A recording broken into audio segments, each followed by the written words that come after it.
কোথাও গিয়ে বর্তমান সময়ের সবথেকে মোস্ট ইম্পর্টেন্ট জিনিস যেটা এখন প্রায় সবার কাছে কিন্তু রয়েছে এবং সেটা হচ্ছে কি নান আদার দ্যান ক্রেডিট কার্ড এবং ডেবিট কার্ড এদের মধ্যে বেসিক ডিফারেন্সেস কি রয়েছে এবং ক্রেডিট কার্ড আমরা কখন ইউজ করতে পারি বা ডেবিট কার্ড আমরা কখন ইউজ করতে পারি এবং কখন এক্স্যাক্টলি আমাদের ক্রেডিট কার্ড ইউজ করাটা উচিত এবং ক্রেডিট কার্ড কি আমাদের মতন মধ্যবিত্তরা সবাই ইউজ করতে পারে?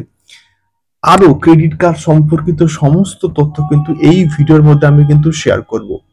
নমস্কার বন্ধুরা, আমাদের চ্যানেলে আপনাদেরকে অনেক অনেক স্বাগত। এখন আমরা এই পার্টিকুলার ভিডিওর মধ্যে খুবই গুরুত্বপূর্ণ একটা বিষয়কে নিয়ে কিন্তু আলোচনা করব। আশা করছি ভিডিওটা ভালো লাগবে এবং ভালো লাগলে অবশ্যই কিন্তু লাইক করো এবং অবশ্যই কিন্তু কমেন্ট বক্সে কমেন্ট করে আমাদেরকে শেয়ার করতে পারো। ইন জেনারেল কেস সাধারণত কিন্তু ব্যাংক দু রকমের কার্ড কিন্তু কোথাও গিয়ে ইস্যু করে। একটা হচ্ছে কিন্তু কোথাও গিয়ে ডেবিট কার্ড, আর একটা কিন্তু কোথাও গিয়ে ক্রেডিট কার্ড। তো ইন জেনারেল তোমরা প্রত্যেকে কিন্তু জানো যে আমাদের কাছে একটা ডেবিট কার্ড কিন্তু রয়েছে এবং যেটা আমাদের ব্যাংকের সঙ্গে কিন্তু একটা লিংক করা কিন্তু রয়েছে এবং সেই তার একটা পার্সোনাল কিন্তু পিন রয়েছে। পিন এর আগে আগে ব্যাংক থেকে থেকে কিন্তু মোটামুটি প্রোভাইড করা থাকতো, কিন্তু এখন আমরা পিন পাল্টে নিতে পারি এটিএম এ গিয়ে। তো সেক্ষেত্রে সেটা আমরা প্রত্যেকে জানি এবং প্রত্যেকে কিন্তু কোথাও কেউ ওয়াকিবহাল এবং সেই আহ ডেবিট কার্ডের এখন বর্তমান কিন্তু পার ট্রানজাকশন ওয়াইজ কিন্তু চার্জেস কিন্তু বেড়েছে। এগুলো তোমরা মোটামুটি এখন প্রত্যেকে জানো। এবং ডেবিট কার্ড কতটা ইম্পর্টেন্ট ক্যাশ তোলার ক্ষেত্রে। বেসিক্যালি ডেবিট কার্ড ইউজ আমরা কেন করি? আমরা ফোনপেতে ইউপিআই লিঙ্ক করার জন্য কিন্তু করি এবং বেসিক্যালি করি ক্যাশ ট্রানজাকশন করার জন্য। আমাদের হঠাৎ করে কারোর ক্যাশ দরকার হয়ে পড়লো, আমরা সেটা কিন্তু কোথাও গিয়ে ডেবিট কার্ডের মাধ্যমে এটিএম দিয়ে ক্যাশ ডিরেক্টলি কিন্তু কোথাও গিয়ে তুলতে পারি। তো এখন যে বিষয়টা সেটা ডেবিট কার্ড সম্বন্ধে আমাদের কিন্তু নলেজ প্রচুর কিন্তু আছে। আমি আর এক্সট্রা করে আর কি নলেজ দেবো তোমাদেরকে। এখন যে বিষয়টাকে নিয়ে কথা বলবো সেটা বেসিক্যালি কিন্তু ক্রেডিট কার্ড। তো বেসিক ডিফারেন্স কি ক্রেডিট কার্ড এবং ডেবিট কার্ডের মধ্যে? বেসিক যে ডিফারেন্সটা হচ্ছে সেটা হচ্ছে যে একটা মিনি লোন। ক্রেডিট কার্ড মানে হচ্ছে একটা মিনি লোন। হঠাৎ করে আমাদের ধরো বাড়ির কোনো কিছু দরকার হয়ে পড়লো, একটা ধরো আমরা ফ্রিজ কিনবো। ফ্রিজটার দাম দাম ধরো আমি সাপোজ বললাম যে 20,000 টাকা, এবং 20,000 টাকা আমাদের এই মুহূর্তে আমার ব্যাংক অ্যাকাউন্টে নেই। তো তাহলে কি আমাদের সেই ফ্রিজ কেনাটা হবে না? আমাদের কাছে যদি ওই ক্রেডিট কার্ডটা থাকে তাহলে কিন্তু আমরা সেই ফ্রিজটা কিনতে পারবো। কিভাবে কিনতে পারবো? বিষয়টা হচ্ছে এই যে ক্রেডিট কার্ড এবং ডেবিট কার্ডের মধ্যে বেসিক ডিফারেন্সটা হচ্ছে ক্রেডিট কার্ডও ব্যাংক দেয়, ডেবিট কার্ডও কিন্তু ব্যাংক দেয়। এবং ক্রেডিট কার্ড যে ব্যাংক দেয় এতে কিন্তু ব্যাংকের অনেকটা ফায়দা কিন্তু রয়েছে। সেই ফায়দা কি কি কি ভালো দিক আছে, কি কি ডিসঅ্যাডভান্টেজেস আছে, এগুলোকে নিয়ে আমি কিন্তু পরে ডিসকাস করছি। বাট স্টিল বেসিক যে ডিফারেন্স সেটা হচ্ছে গিয়ে যখন আমরা ডেবিট কার্ড থেকে কোনো কিছু পেমেন্ট করি সেক্ষেত্রে কিন্তু আমাদের ওই পয়সাটা ওই টাকাটা কিন্তু বেসিক্যালি কিন্তু কোথাও গিয়ে ব্যাংক অ্যাকাউন্ট থেকে ডিরেক্টলি কাটে। আমরা তো ডেবিট কার্ড দিয়ে যেমন ক্যাশ ট্রানজাকশন করতে পারি, তেমনি কিন্তু অনলাইন পেমেন্টও কিন্তু কোথাও গিয়ে করতে পারি। তো বেসিক্যালি ডেবিট কার্ডের থেকে আমরা যখন কোনো কিছু পেমেন্টটা করি ডিরেক্টলি আমাদের কিন্তু ব্যাংক অ্যাকাউন্ট থেকে কিন্তু টাকাটা কিন্তু কাটে। কিন্তু ক্রেডিট কার্ডের ক্ষেত্রে সম্পূর্ণ কিন্তু আলাদা। ক্রেডিট কার্ডের ক্ষেত্রে কি হয়, ক্রেডিট কার্ডের ক্ষেত্রে কিন্তু আমরা যখন কোনো কিছু পেমেন্টটা করি আমাদের ব্যাংক অ্যাকাউন্ট থেকে ডিরেক্টলি কিন্তু টাকাটা কাটে না। কোথা থেকে কাটে? না, সেটা কিন্তু ব্যাংক থেকে ডিরেক্টলি কিন্তু কাটে। ব্যাংক থেকে ডিরেক্টলি কিন্তু ক্রেডিট কার্ডের যে অ্যামাউন্টটা সেটা কিন্তু কাটে। তো সেক্ষেত্রে কত ব্যাংক আমাদেরকে ইস্যু করবে ক্রেডিট লিমিট?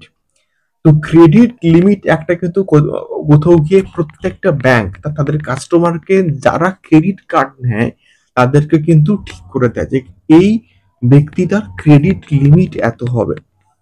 সাপোজ মনে করলাম যে একজনের ক্রেডিট লিমিট হচ্ছে কি 50,000 টাকা, 50,000 বা 50K। তাহলে সে কিন্তু ম্যাক্সিমাম ওই পার্টিকুলার মাসের মধ্যে বা ওই পার্টিকুলার টাইম স্প্যানের মধ্যে কিন্তু 50,000 টাকা ম্যাক্সিমাম কিন্তু খরচা করতে পারে, এর থেকে বেশি কিন্তু খরচা করতে পারবে না।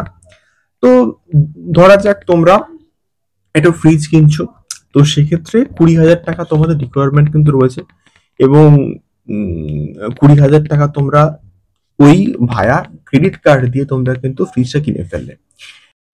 তো কোথাও গিয়ে সেই টাকাটা তো ব্যাংকে পেমেন্ট তো অবভিয়াসলি করতে হবে না। তো এটাই হচ্ছে বেসিক্যালি কিন্তু ক্রেডিট কার্ডের ফায়দা। তোমরা এখন পেমেন্ট করে দাও, 1 মাস পরে ব্যাংকে পেমেন্ট করে দাও, যখন তোমাদের স্যালারি হয়ে যাবে বা যখন তোমাদের অ্যাকাউন্টে পয়সা আসবে তখন কিন্তু তোমরা ডিরেক্টলি কিন্তু কোথাও গিয়ে ব্যাংকে পেমেন্ট করতে পারো। তো অবভিয়াসলি একটা টাইম স্প্যান তো রয়েছেই, এবং সেই টাইম স্প্যানের বাইরে গিয়েও কিন্তু তোমরা ক্রেডিট কার্ডের যে পেমেন্টটা সেটা কিন্তু অবভিয়াসলি করতে পারো। এবারে 1 মাসের যে টাইম স্প্যানটা বা যে নিয়মাবলী বা যে লিমিটটা তোমাদেরকে স্থির করে দেওয়া হয়েছে, সেই লিমিটের বাইরে যদি তোমরা গিয়ে পেমেন্ট করো তাহলে কিন্তু একটা ট্যাক্স বা একটা চার্জেস কিন্তু অ্যাপ্লিকেবল হবে, এবং সেই চার্জেস গুলো বেসিক্যালি হিডেন চার্জেস, এবং সেগুলো যখন ক্রেডিট কার্ড নেবে টার্মস অ্যান্ড কন্ডিশনস সেগুলো কিন্তু ভালো করে কিন্তু চেক আউট করে কিন্তু নিতে হবে। এটাই হচ্ছে basic difference between credit cards এবং হচ্ছে ডেবিট কার্ডস। তো এই ক্রেডিট লিমিটটা কি রকম হবে বা কোন কোন বিষয়ের উপর ডিপেন্ড করেছে, আপনাকে ব্যাংক এই টাকা একটা একটা ক্রেডিট লিমিট দিচ্ছে, যে সাপোজ মনে করলাম যে 50,000 টাকার একটা ক্রেডিট লিমিট দিচ্ছে। তো সেটা কিন্তু ডিপেন্ড করে কিন্তু ক্রেডিট স্কোরের উপর। আপনার ক্রেডিট স্কোর কত, ভালো, খুব ভালো, নাকি তার থেকে আরো আরো অনেক ভালো, নাকি পুয়ার, খারাপ। তো আপনার সেটা কিন্তু কোথাও গিয়ে ডিপেন্ড করে আপনার ব্যাংকিং ট্রানজাকশন কিরকম হচ্ছে, বা আপনার স্যালারি কত, বা সেটা সঠিক সময়ে ঢুকছে কিনা, এই সব কিছুর উপরে। এছাড়াও কিন্তু আরো অন্যান্য অন্যান্য কিছু কিছু কিন্তু কোথাও গিয়ে ফ্যাক্টর রয়েছে, যার উপরে কিন্তু হচ্ছে আপনার ওল্ড মানে পুরোনো ট্রানজাকশনস কিরকম আছে সেটা তো অবভিয়াসলি ব্যাংক ট্র্যাক করেই কিন্তু কোথাও গিয়ে ফেলবে। এবং পুরোনো যে ট্রানজাকশনস, আপনি কত কি ট্রানজাকশন করছেন আপনার ওই পার্টিকুলার ব্যাংক অ্যাকাউন্টের মাধ্যমে, তো সেই সমস্ত জিনিসপত্র কিন্তু ব্যাংক ট্র্যাক করবে, এবং ট্র্যাক করে কিন্তু কোথাও গিয়ে ক্রেডিট কার্ডের যে লিমিটটা কিন্তু সেট করবে ব্যাংক। তো সেক্ষেত্রে কোথাও গিয়ে ক্রেডিট কার্ডের তো অবভিয়াসলি ফায়দা আছে, এবং ক্রেডিট কার্ডের ফ্রড হলে সেটা আপনি যদি 2 থেকে 3 দিনের মধ্যে সেটা অ্যাপ্লাই করে দেন তাহলে কিন্তু সেই ফ্রডটা মানে আপনার কিন্তু হবে না, মানে ব্যাংক কিন্তু সেটা লায়াবেল হবে। এইরকম কিছু কিছু কিন্তু নিয়ম কানুন আছে, এবং আপনারা যদি আরো ডিটেলসে এই নিয়ম কানুন গুলো জানতে চান অবশ্যই কিন্তু আমি ভিডিও করে কিন্তু বলতে পারি নেক্সট ভিডিওতে আরো ডিটেলসে। তো অবভিয়াসলি ক্রেডিট কার্ডের অ্যাডভান্টেজেস কি, ডিসঅ্যাডভান্টেজেস কি, এই সম্বন্ধে কিন্তু নেক্সট ভিডিওতে আমি কিন্তু অবশ্যই ভিডিও নিয়ে আসবো, ডিটেলস কিন্তু আলোচনা করার একটা চেষ্টা করবো। বাট এটা একটা সিম্পল একটা ডিসকাশনস করলাম যে ক্রেডিট কার্ড কি, ক্রেডিট কার্ড কিভাবে ইউজ করা হয়, basic difference between credit card and debit card, এবং কখন আপনাকে ব্যাংক ক্রেডিট কার্ড ইউজ করতে দেবে। তো এটাই বেসিক্যালি আমি ডিসকাস করার মতো কোথাও গিয়ে চেষ্টা করলাম। আপনাদের মতামত কিন্তু অবশ্যই কমেন্ট বক্সে কমেন্ট করে শেয়ার করতে পারেন, এবং কোনো রকম কোথাও সেটা ক্রেডিট কার্ড বা কোনো রকম ইনভেস্টমেন্ট করার আগে অবশ্যই কিন্তু আপনাদের ফাইন্যান্সিয়াল অ্যাডভাইজারের থেকে অ্যাডভাইস নেবেন।